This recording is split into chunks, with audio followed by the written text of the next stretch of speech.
오늘 우리에게 주신 하나님 말씀은 이 에베소서 2장 4절에서 7절까지의 말씀입니다. 에베소서 2장 4절에서 7절까지의 말씀,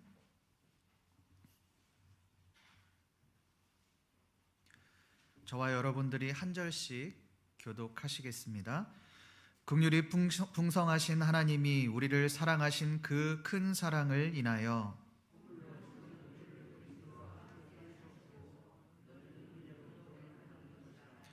또 함께 일으키사 그리스도 예수 안에서 함께 하늘에 앉히시니 이는 그리스도 예수 안에서 우리에게 자비하심으로써 그 은혜의 지극히 풍성함을 오는 여러 세대에 나타내려 하심이라. 아멘. 여러분이 오늘 말씀, 이 오늘 본문을 한번 자세히 보십시오. 오늘 본문에 보면 이 긍휼의 풍성한 하나님이라는 말을 하고 있습니다. 그냥 긍휼이 아니라 풍성한이라고 하는 최상급의 표현이 붙습니다. 이 말은 더 이상 표현할 수 없을 만큼 하나님께서 긍휼하심을 가지고 계신다라고 하는 의미입니다. 바울은 자기가 할 수 있는 최고의 표현을 사용해서 하나님의 긍휼하심을 표현합니다. 여러분, 그렇다면 바울은 왜 이렇게 하나님에 대해서 최상급의 표현을 하고 있는 것일까요? 그것은 하나님의 우리에게 행하신 것과 관련이 있습니다. 그렇다면 도대체 하나님은 우리에게 무엇을 행하셨길래 바울이 이렇게 말을 하고 있는 것일까요?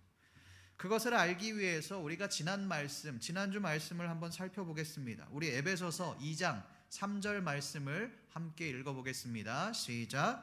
전에는 우리도 다 그 가운데서 우리 육체의 욕심을 따라 지내며 육체와 마음에 원하는 것을 하여 다른 이들과 같이 본질상 진노의 자녀이었더니. 이 3절 말씀은 우리가 예수를 믿기 전 우리의 상태에 대해서 말씀을 합니다. 예수님을 믿기 전에 우리의 상태가 어떠했습니까? 본질상 진노의 자녀이었다라고 그렇게 말을 합니다. 본질상 진노의 자녀, 이미 태어나면서부터 죽어 마땅한 삶, 그 죄인의 삶을 살았다는 겁니다. 이것은 인간의 원죄를 의미합니다. 모든 인간은 이 아담의 원죄로 말미암아 태어나면서부터 이미 죄인된 삶을 살게 되었습니다. 그러나 우리는 이것을 깨닫지 못합니다. 우리가 죄인인지 모르고 죽어 마땅한 사람인지 모르고 살아간다는 것입니다. 왜 그렇습니까? 태어나면서부터 죄인이기 때문에 그렇습니다. 우리가 장애를 가진 분들을 생각하면 조금 이해가 더 쉬울 것 같습니다. 이 장애인들 중에서 태어나면서부터 장애를 가진 사람들은 세상에 대한 원망이나 신에 대한 원망이 그렇게 크지 않습니다. 왜 그렇습니까? 태어나면서부터 장애를 가지고 있었기 때문에 내가 가진 문제가 그렇게 크게 느껴지지 않는 겁니다. 왜요? 원래부터 그랬기 때문에. 그러나 이 정상이었다가 갑작스런 사고로 인해서 갑자기 장애를 가지게 되는 경우는 다릅니다. 이 사람들은 엄청난 좌절감과 세상에 대한 원망과 신에 대한 원망을 가지게 됩니다. 정상이었을 때를 비교해 보니 본인이 얼마나 문제가 있는지, 얼마나 나의 삶이 불편한지, 앞으로 내가 어떤 삶을 살게 될 것인지를 알고 있기 때문에 그렇습니다. 그러니 그 괴로움을 견딜 수가 없는 것입니다. 그런데 여러분, 우리의 모습이 이랬다는 겁니다. 죽을 죄인의 삶을, 멸망받을 그 죄인의 삶을 살아가고 있지만 그것을 깨닫지 못한 채 사망의 길로 행했다는 것입니다. 그런데 하나님이 그런 우리를 어떻게 하셨습니까? 우리 5절 말씀을 함께 읽어보겠습니다.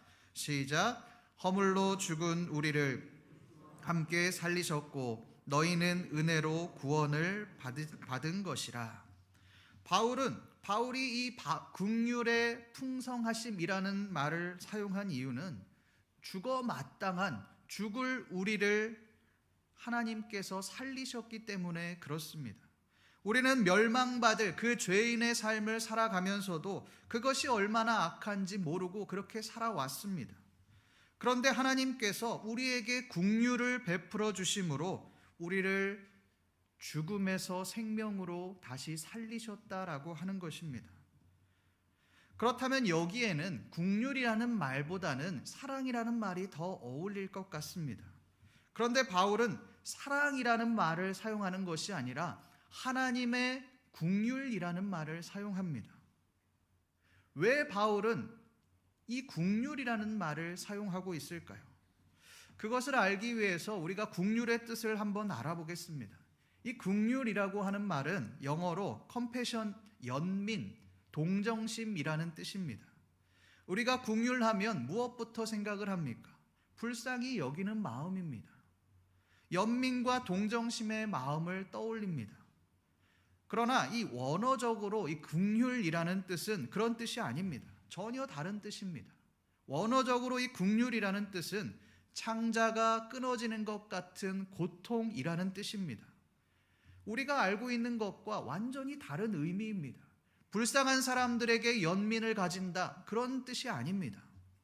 여러분, 이것을 어떻게 해석해야 할까요? 우리가 생각해 보면 창자가 끊어지는 것 같은 고통을 언제 느낍니까?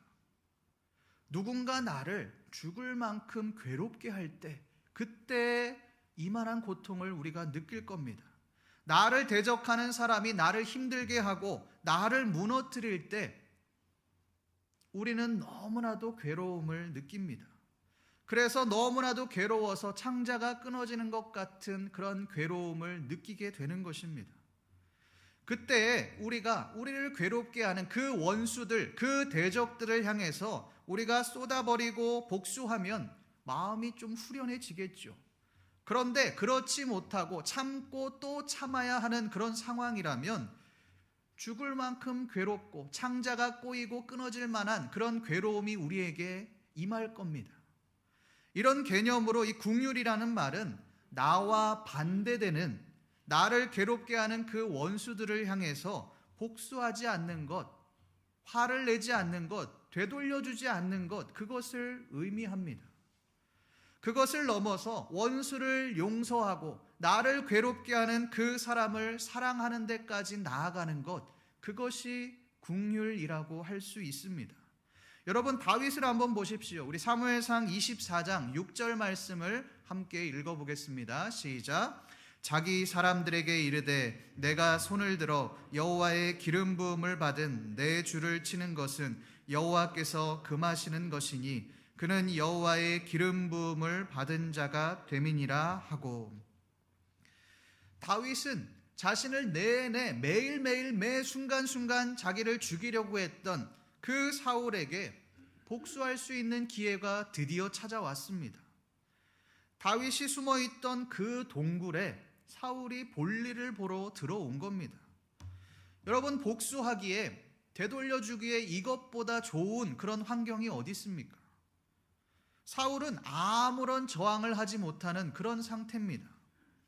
그런데 다윗은 사울을 향하여서 복수하지 않습니다. 하나님께 기름 부음을 받은 자를 내가 해할 수 없다라고 말을 하며 이 사울을 용서합니다. 여러분, 다윗이라고 창자가 끊어지는 것 같은 그런 고통과 두려움이 없었겠습니까? 차라리 죽고 싶을 만큼 그런 괴로움과 두려움에 매 순간순간을 지냈겠죠.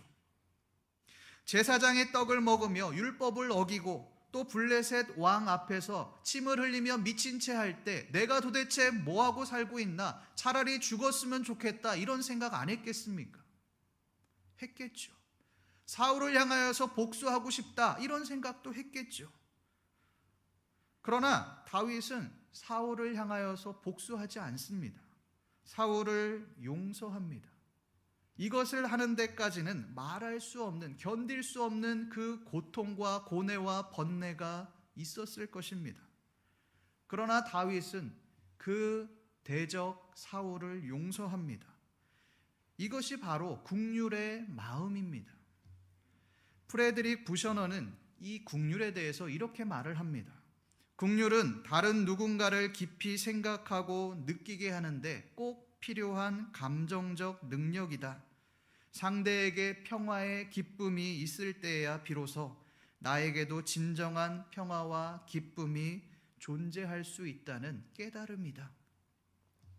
여러분이 긍휼이라고 하는 것이 무엇입니까? 나만 용서하는 것이 아니라는 겁니다. 나를 괴롭게 하는, 나를 힘들게 하는 그 원수에게도 하나님의 평화와 기쁨이 깃들게 하는 것, 그들을 사랑하는 것, 예수님의 사랑을 나타내는 것, 그것이 참된 긍휼이라고 하는 것입니다. 성도 여러분, 우리는 이 긍휼의 마음을 가지고 있습니까? 우리도 긍휼의 마음을 가지기는 하죠. 어떤 긍휼입니까? 나보다 못한 사람들, 어려운 사람들, 도움이 필요한 사람들, 그 불쌍한 사람들에 대한 연민, 긍휼의 마음입니다. 그런데 여러분, 그것은 진정한 긍휼이라고 할 수 없습니다. 진정한 긍휼은 나를 괴롭게 하고 내가 꼴도 보기 싫어하는 그 원수들을 용서하고 사랑하는 데까지 나아가는 것입니다. 우리를 괴롭게 하는 그 원수를 향하여 사랑하는 마음, 용서하는 마음을 가지십시오. 그때 하나님은 우리를 통해 사람들이 예수 그리스도의 사랑을 느끼게 될 것입니다. 이 긍휼의 마음을 가지심으로 예수 그리스도의 사랑을 전하시는 저와 여러분들 되시기를 간절히 소망합니다. 그렇다면 하나님이 우리에게 베풀어 주신 그 긍휼은 무엇입니까? 우리 5절 말씀을 함께 읽어보겠습니다. 시작. 허물로 죽은 우리를 그리스도와 함께 살리셨고 너희는 은혜로 구원을 받은 것이라.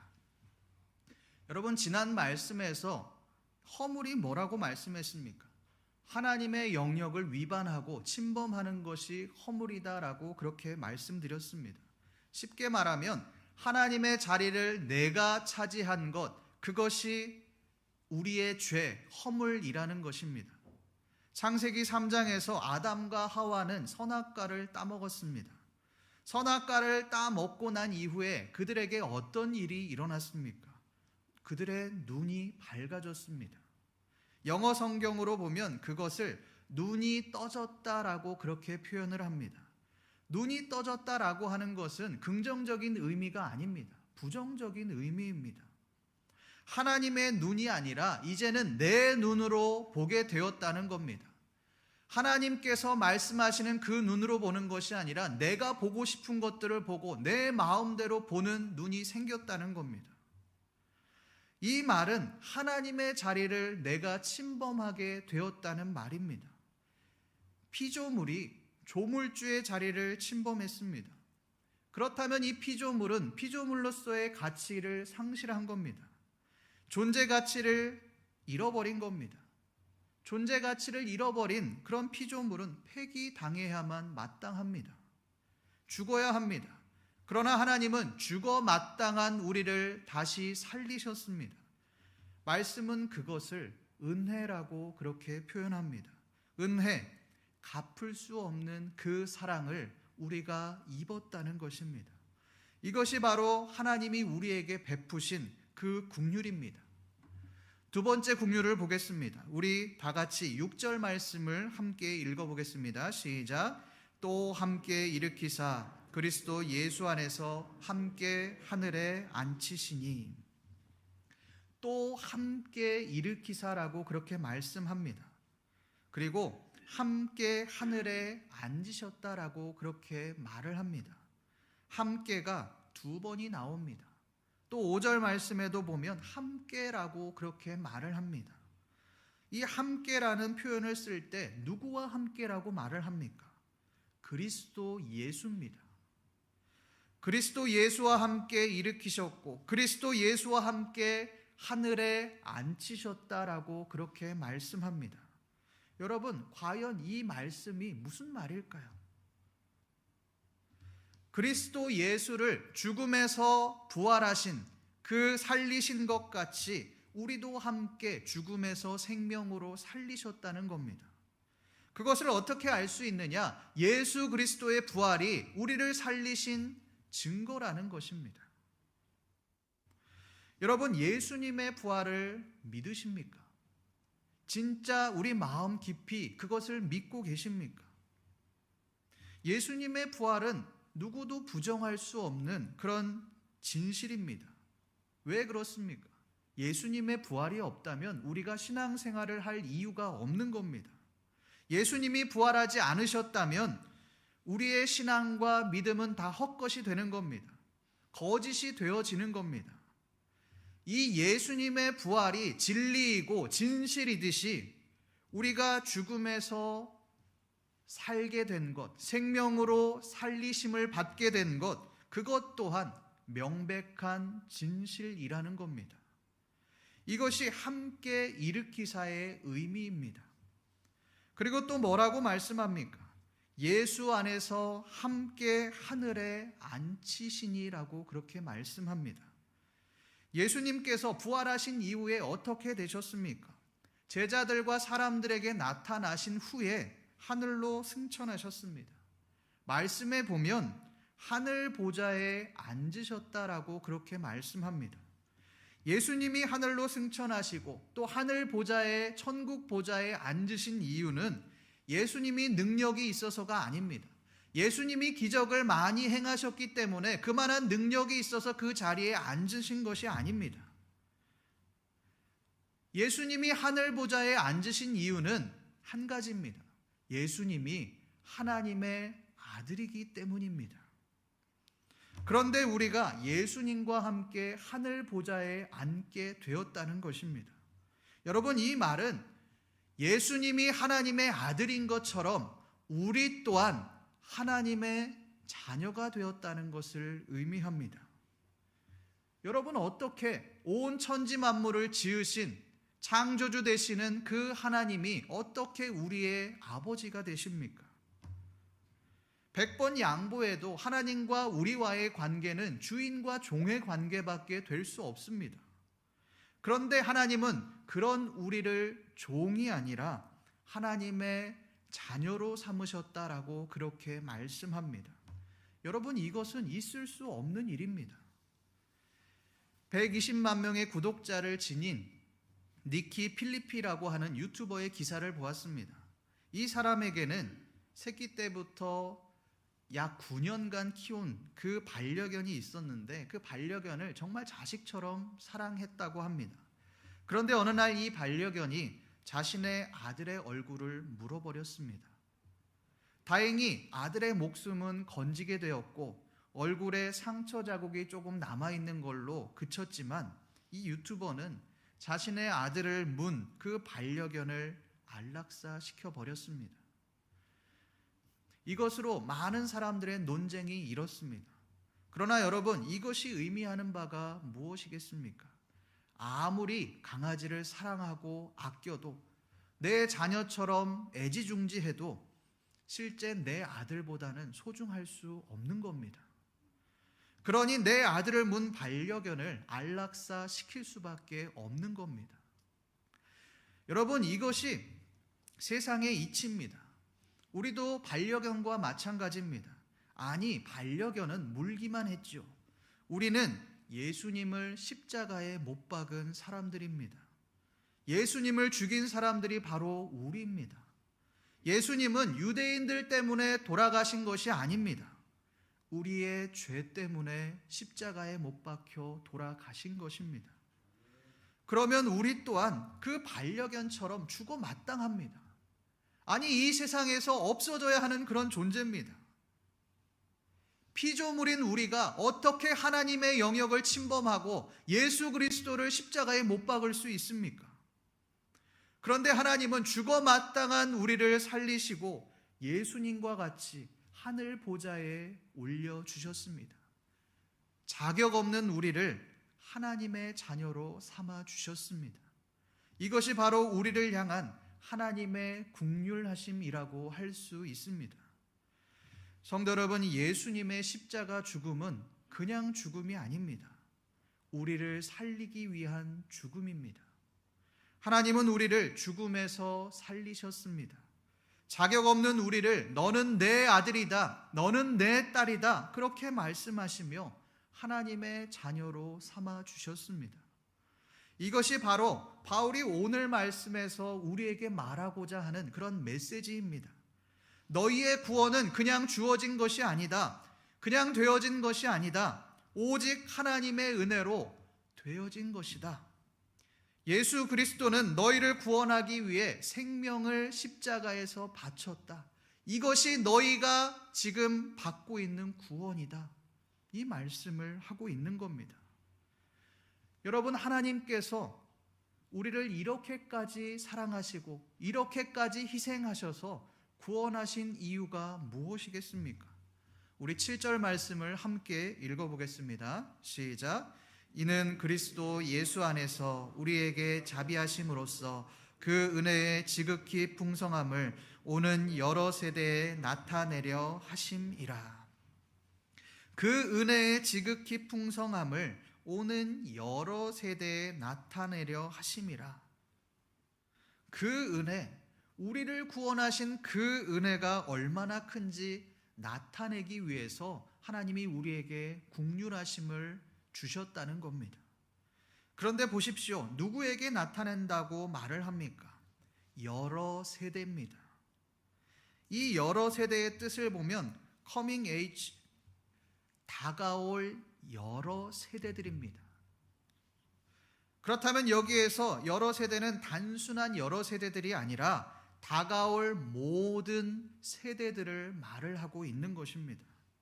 이제 하나님께서 다가올 시대의 모든 세대들에게 하나님의 은혜와 긍휼하심을 나타내시겠다라고 하는 겁니다. 여러분, 그런데 그것을 누구를 통해 나타내십니까? 바로 우리를 통해 나타내시는 것입니다. 하나님의 자녀로 우리가 은혜를 입은 그 우리를 통해서 하나님의 긍휼하심과 사랑을 나타내시겠다라고 하는 겁니다. 여러분, 이것이 어떻게 가능합니까? 우리 갈라디아서 2장 20절 말씀을 함께 읽어보겠습니다. 시작. 내가 그리스도와 함께 십자가에 못 박혔나니 그런즉 이제는 내가 사는 것이 아니요 오직 내 안에 그리스도께서 사시는 것이라. 이제 내가 육체 가운데 사는 것은 나를 사랑하사 나를 위하여 자기 자신을 버리신 하나님의 아들을 믿는 믿음 안에서 사는 것이라. 이제는 내가 사는 것이 아니요 오직 내 안에 그리스도께서 사시는 것이라. 내가 주인된 삶을 버리고 하나님의 영역을 침범했던 그 모든 것들을 내려놓고 오직 내 안에 그리스도를 나타내는 그런 삶을 살아갈 때 우리를 통해서 하나님의 긍휼하심이 나타난다는 것입니다. 여러분, 그리스도를 나타낸다, 굉장히 뜬구름 잡는 이야기 같습니다. 그러나 이것은 뜬구름 잡는 이야기가 아닙니다. 실제적인 이야기입니다. 이 말은 우리가 철저히 죽어져야 한다는 말입니다.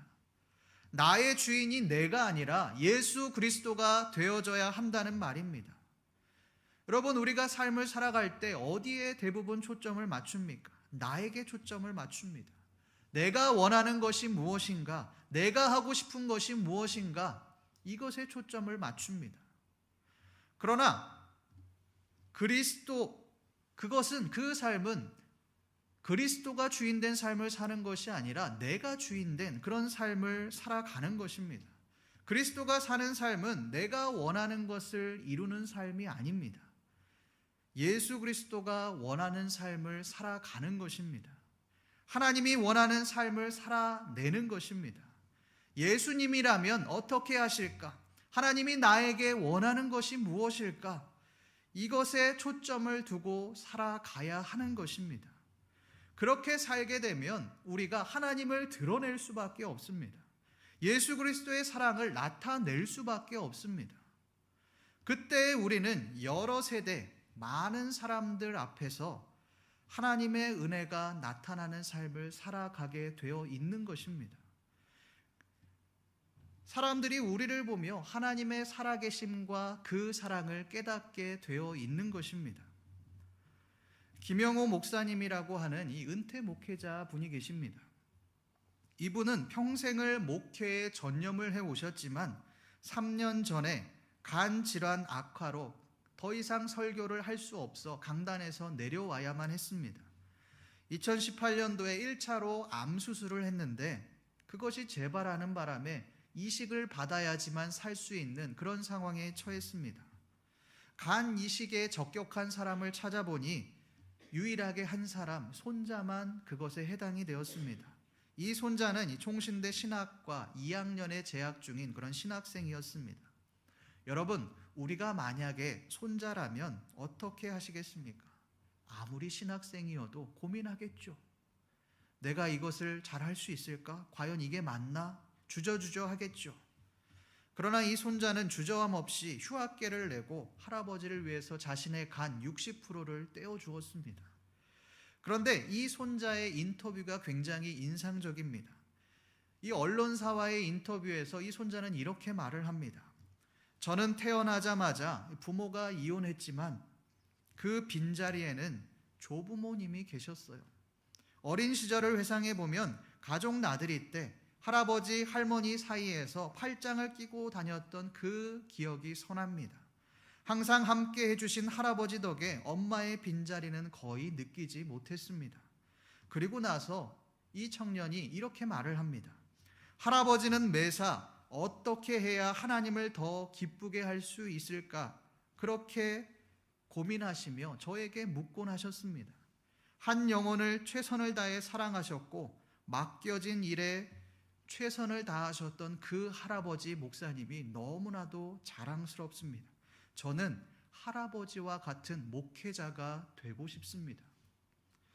성도 여러분, 이 목사님은 유명한 목회자도 아닙니다. 수많은 사람들에게 존경을 받는 그런 이름 있는 목사도 아닙니다.